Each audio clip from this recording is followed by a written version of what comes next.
மதி, இன்னைக்கு நீ திருப்பி எங்கள் வீட்டுக்கு போறியா அப்படின்னு வந்து ரேவதி கேட்க, இல்லை 2 நாள் கூட இருண்டு கூட போ அப்படிங்கும் போது, இல்லை இல்லைக்கா நான் கிளம்புறேன், நான் போகிறேன், நான் அங்கே போயிடுறேன் அப்படின்னு சொல்லிட்டு இவங்க கிளம்ப ஆரம்பிக்க, டக்குன்னு உடனே வந்து இப்போ தான் தங்கராஜ் என்ன பேசுகிறாரு அப்படின்னு வந்து பார்த்தா, இந்த பாருமதி உன் நல்லதுக்கு தான் சொல்கிறேன், குடும்பம் அப்படிங்கிறது ஒரு கதமம். இப்படி வந்து நீ தேவையில்லாமல் போயிட்டு அங்கே பிரச்சனை பண்ணி சண்டை போட்டு இதனால வந்து உனக்கும் பிரயோஜனம் இல்லை, உன் அப்பா அம்மாவும் அலையிறாங்க, எல்லாம் இருக்குது. கொஞ்சம் பொறுமையாக தான் போகணும். தெரியவங்கன்னா அப்படி தான் சில விஷயங்கள் பண்ணுவாங்க. என் அம்மா பண்ணுற பல விஷயங்களை பொறுத்துக்கிட்டு தான் வந்து ஆல்ரெடி வந்து ரேவதி இருக்கா. நான் பேசுகிறேன்னா அதுக்கான கோபத்துக்கும் அவளுக்கு வந்து ஆம்பளைங்களுக்கு வெளில போயிட்டு வரோம் நிறைய கோபம் இருக்கும். அப்படின்னா ஏன் வெளில போனால் கோபம் வருது? வெளில போய் யாராச்சும் அடித்தா வாங்கிட்டு அதை வந்து வீட்டில் வந்து திருப்பி அடித்து காட்டுவீங்களா அப்படின்னு வந்து மதி கேட்க, உடனே ஒரு டக்குன்னு கோபம் ஏறுது. கோபம் ஏற ஆரம்பிச்சதுக்கப்புறமா வந்து இந்த பாருங்க இப்படி தான் இருக்கணும் அப்படி தான் இருக்கணும்னு அட்வைஸ் பண்ணுறதுக்கான தகுதியெல்லாம் சில பேருக்கு இருக்கணும் அப்படின்னு பொறுமையாக சொல்ல, அப்போ தான் ரேவதி உள்ளே இருந்து அவங்களும் வெளில வரலாம், சேர்ந்து போகலான்னு நினச்சி வெளில வராங்க. இவங்க பேசுகிறத கவனிச்சிடுறாங்க பாதி. மிச்சம் டக்குன்னு இவங்க என்ன சொல்கிறாங்க அப்படின்னா வந்து, எப்போ கட்டின பொண்டாட்டியை வீட்டு வாசல்லே வந்து நிற்க வச்சு, அதுவும் உங்கள் அண்ணன் குடும்பத்தை பார்க்க போனதுக்கே நிற்க வச்சிங்களோ, அப்படி ஒரு ஆள் சொல்கிறதெல்லாம் கேட்கணுங்கிற அவசியம் எனக்கு இல்லை அப்படின்ட்டு உங்கள் காரில் ஏற அவர் ஷாக்காகி வந்து இந்த பக்கம் ரேவதியை பார்க்க, ரேவதி நான் சொல்லலைங்கிறாங்க மாதிரி முகத்தை வச்சுக்கிறதுக்கு அவங்க 3 பேரும் கிளம்பி இப்போ வேகமாக கிளம்பி போகிறாங்க. ஆனால் அங்கே தான் இன்னும் பயங்கரமான ட்விஸ்டெல்லாம் இருக்குது. இந்த ப்ரெடிக்ஷனில் தான் வந்து பார்த்தீங்கன்னா இப்போ அழகே அழகு சீரியலில் அடுத்து நேராக இப்போ வந்து மதியை கூட்டிட்டு வந்து திருப்பி ராகவனோட வீட்டிலே விட்டுறலாம் அப்படின்னு சொல்லிட்டு இப்போ இறங்குறாங்க ரேவதியும் தங்கராஜும்.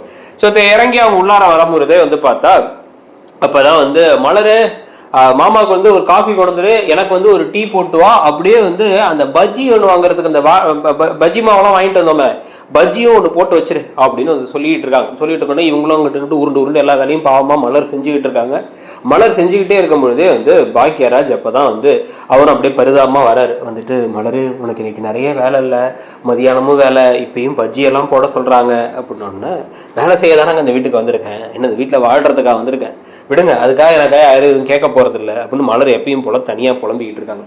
தனியாக புலம்பிக்கிட்டே இருக்கும் போதே வந்து மாமா மாமா அப்படின்னு சொல்லிட்டே வந்து தங்கராஜ் உள்ளனோடைய, வாங்க மாப்பிள்ள வாங்க அப்படின்னு வெளில வந்தவங்க டக்குன்னு அங்கே மதி வரதை பார்த்து ஷாக் ஆயிடுறாங்க. இப்போ எதுக்கு மாப்பிள்ளை இங்கே வந்திருக்கா அப்படின்னு வந்து கேட்டதுக்கு அப்புறமா இந்த பக்கம் வந்து லக்ஷ்மியும் வந்து உடனே கோவமாயிடுறாங்க. கோவமாயிட்டு வந்து, இவ எதுக்கு மாப்பிள்ளை, இவன் இந்த வீட்டுக்குள்ளே வர வேணாம், எங்களை போலீஸ் படி மிதிக்க வச்சுட்டா, 2 நாளாக தூக்கம் இல்லாமல் அவ்வளோ கஷ்டப்பட்டோம் நாங்கள், இவன் இந்த வீட்டுக்கு வரவே வேணாம் மாப்பிள்ளை அப்படின்னு வந்து பேசிக்கிட்டு இருக்கும் போது, இல்லை மாமா நீங்கள் கோவப்படாதீங்க, அதெல்லாம் சின்ன பொண்ணு, மன்னிச்சு விட்டுருங்க, நம்ம வயசுக்கு மன்னிக்கிறவன் தான் பெரிய மனுஷன், தெரியாமல் பண்ணிட்டா, அவளை திருப்பி இந்த மாதிரிலாம் பண்ண மாட்டா, அவளுக்கே புரிஞ்சிருக்கும், இப்போவே ரொம்ப அமைதியாயிட்டா, நீங்கள் கவலைப்படாதீங்க அப்படின்ட்டு மதி, நீ ஒன்றும் இல்லை, இதுக்கப்புறம் வந்து ஒரு சாரி கேட்டுட்டு போ அப்படின்னும் போது ஒரு முறைக்கிறாங்க மதி. ஒன்று சாரி கூட கேட்க வேணாம், நீ உள்ளே போ, இனிமேல் இந்த மாதிரி நடந்துக்காத அப்படிங்கும் போதே சுரேஷ் அப்போ தான் வரார். சுரேஷ் கிளம்பி, அவரும் போலீஸ் யூனிஃபார்மில் வந்து அவர் கிளம்பி ரெடி ஆகிட்டு வெளில வரலான்னு வந்து பார்த்தா கரெக்டாக வந்து அவங்க ரூம் வாசலில் இப்போ மதி நிற்கிறாங்க.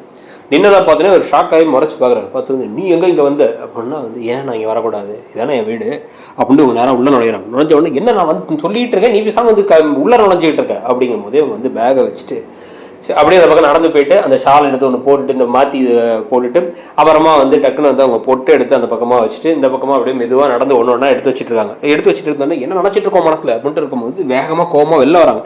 இவன் என்னம்மா பண்ணுறாங்க அப்படின்னு சுரேஷ் வெளில வந்து பார்த்தா, டேய் சுரேஷ், நான் உன்ட்டு என்ன சொன்னேன், ஒரு குழந்தை தான் எல்லாம் சரியாயிருண்டா அப்படின்னு சுரேஷ் கிட்ட தங்கராஜ் சொல்லிட்டு இருக்கும் போது, இதைத்தான் நானும் மாப்பிள்ளைகிட்ட கேட்டுட்டு இருக்கேன், இவ எதுக்கு தேவையில்லாமல் வந்து அந்த வீட்டுக்கு, இவளை பார்த்தாலே எனக்கு பயமா இருக்கு, இவெல்லாம் குடும்பத்தை வாழ்றதுக்கு தகுதியான ஒரு பொண்ணே கிடையாது, இவளை என்னதான் வளர்ப்பாங்களோ அப்படின்னு வந்து பேசிக்கிட்டே இருக்காங்க.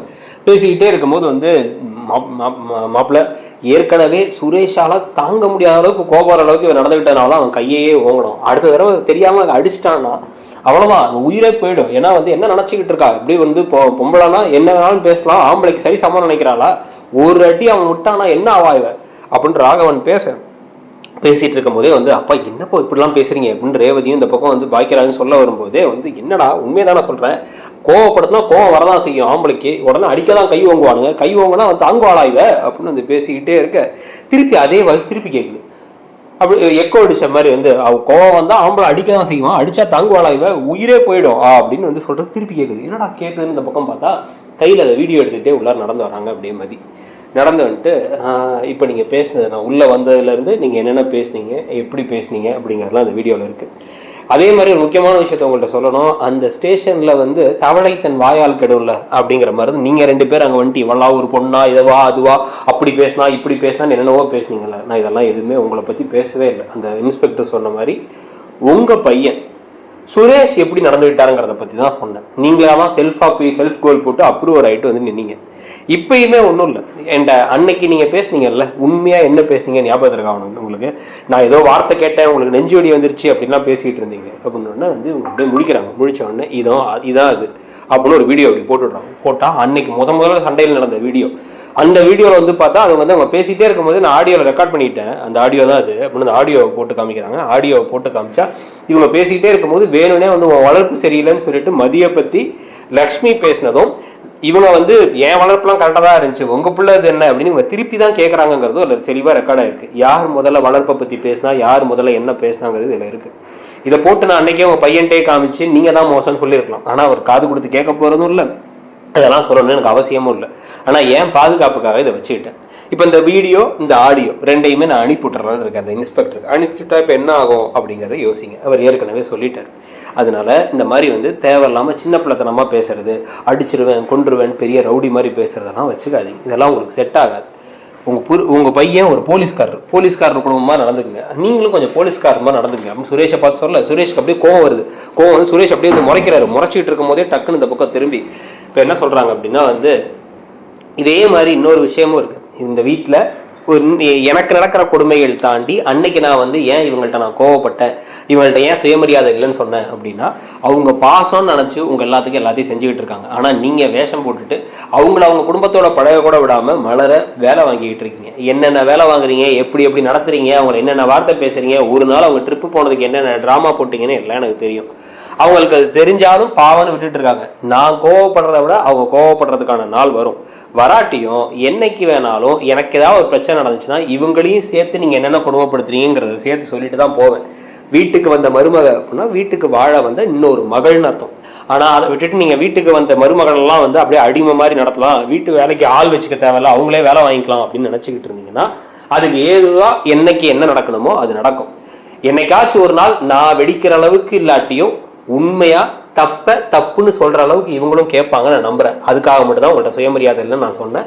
ஆனால் உங்க மேல எந்த கோபமோ எந்த வருத்தமோ அதே சமயத்தில் வந்து நான் உங்களுக்கு இப்படி சொல்லிட்டேன்னு நான் வருத்தப்பட்டது தான் ஜாஸ்தி, சாரி அப்படின்னு சொல்லிட்டு மலரை பார்த்து சொல்லிட்டு உங்க நல்லதுக்காக தான் நான் சொன்னேன் அப்படின்னு மதியம் உள்ளார போக இந்த பக்கம் வந்து பார்த்தீங்க அப்படின்னா வந்து டக்குனு இவங்கெல்லாம் ஷாக் ஆகிருக்க. இந்த வீடியோ ஆடியோ இப்போ அனுப்ப போறது இல்லை, ரொம்ப பயப்படாதீங்க, ஆனால் தேவைப்பட்டா அனுப்புவேன் அப்படின்ட்டு வந்து உள்ளார போயிடுறாங்க. இப்போ மதி இவெல்லாம் என்ன மாப்பிள்ள பொண்ணு தெரியாம சிக்கிக்கிட்டோம் மாப்பிள்ள ராட்சசி பேயின் அப்படின்னு வந்து பேச இதே ரெக்கார்ட் பண்ணணுமா அப்படின்னு உள்ள இருந்து அவங்க கேட்டோன்னு அப்படியே ஷாக் ஆகி போய் அவங்க முடிக்கிற மாதிரி விஷயங்கள் நடந்தா எப்படி இருக்கும்னு நினைக்கிறீங்க? திருப்பி இந்த வீட்டுக்கு வந்தப்பறம் என்னென்ன விஷயங்கள் எதிர்பார்க்குறீங்க?